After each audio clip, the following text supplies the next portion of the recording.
you're doing, and that this will, go places. That's really the only way to do it. And it pained me, it really did, not to be able to pay people.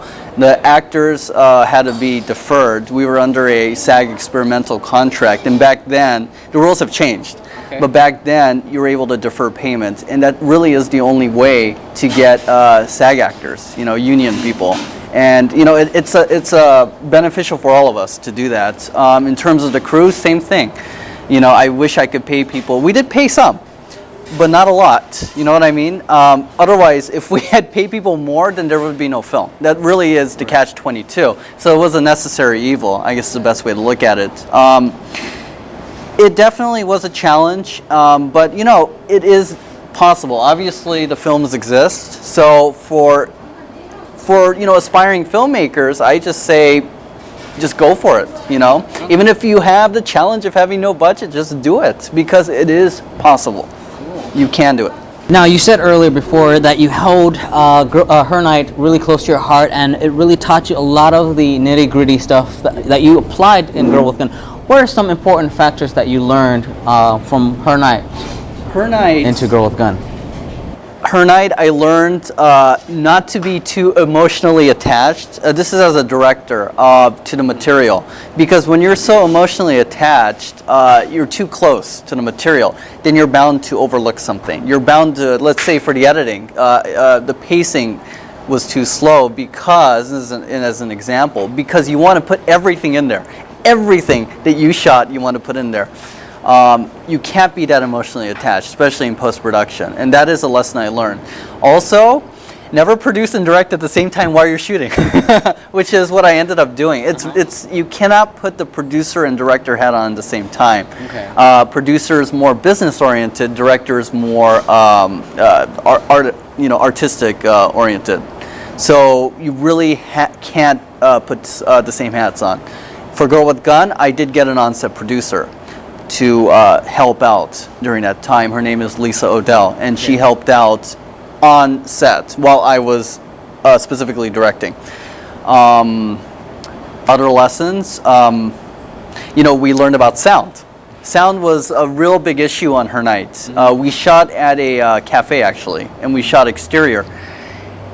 And there were buses and sirens and so many other external sounds that when we put it together, you could hear it as a hiss, a running throughout. And it just doesn't sound professional. And the only way to fix that is in post. They have that saying, fix it in post. Yeah. Well, you can, but it costs money. We didn't have the money. So we had to leave that hiss in, and you can hear it in Her Night during the coffee shop sequences. It's really bad. So for Girl with Gun, we applied that lesson, and we got a professional sound mixer who had sound blankets, who basically knew how to cut off sounds. Let's say if we film in here, we have to turn off the refrigeration. As an example, we had to do in the Thai restaurant sequence. Yeah. So sound was a big issue that we learned. I mean, I can go on and on, but those two I would say are major lessons. Now, watching the film, there was certain scenes that I really liked. The fight sequence was really well done. Transitioned from real time into this fantasy world with the knights going head on with swords and stuff. Now, was that exactly how you imagined it played out, and how were we able to do the arts painting sequence? That I would have to say. No, it wasn't exactly how I planned it, because whenever you shoot something, you have storyboards. Right? It will never turn out exactly that way. When we shot everything, for instance, we couldn't get certain angles. We didn't have enough time or the budget or anything. So luckily, the fight sequence worked, and thank you for saying that you liked the fight sequence, because we only had one camera to shoot that. Which is a no-no. That's taboo in filmmaking when you're shooting an action sequence. For Girl with Gun, we had 3 cameras. For this one, we had 1. The fact that continuity matched was a blessing. So, I was really happy that it did turn out. We didn't have to have any reshoots or anything. We had a couple pickups, but honestly, it turned out as good as it was going to be.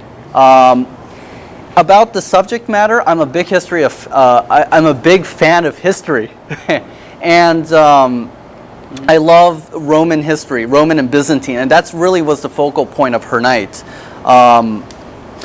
it was about this woman trying to find her Byzantine knight, and of course this is in her dream, and to find somebody to complete that dream, to be rescued. And we parallel that with her real life. She's in a crummy relationship, and she needs to find a way out of that, and that's pretty much what her night's about. Let's check out the next film, Mavit. Mavit, yes. Cool. Tell us a little about it. And you work with Yum Chan, and he's one of the actors in Mavit, right? Yes, and the second unit director of Girl with Gun. Yes, he awesome. was. Cool. So let's check out Mavit right now. Do you want to do the honors and introduce Mavit? Well, this is Boba in a movie, and you're gonna see Mavit. Enjoy, guys.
Cool. You guys just watched Mavit, directed by Emil Harris and produced by Russ. Now, Russ, I gotta ask you a serious question. How is it like being an Asian American, half and half Caucasian director in the film industry? Were there advantages to being a HAPA, or tell us your experiences? I would say, honestly, there are definitely advantages because of my upbringing. I grew up in both Japan and the United States. I take from both heritages. There's definitely advantages, and if you watch my films, you will see that. You will see the internationalism of the films. You have Michelle Lee, and you have Tracy O'Connor here. You have both sides of my heritage represented.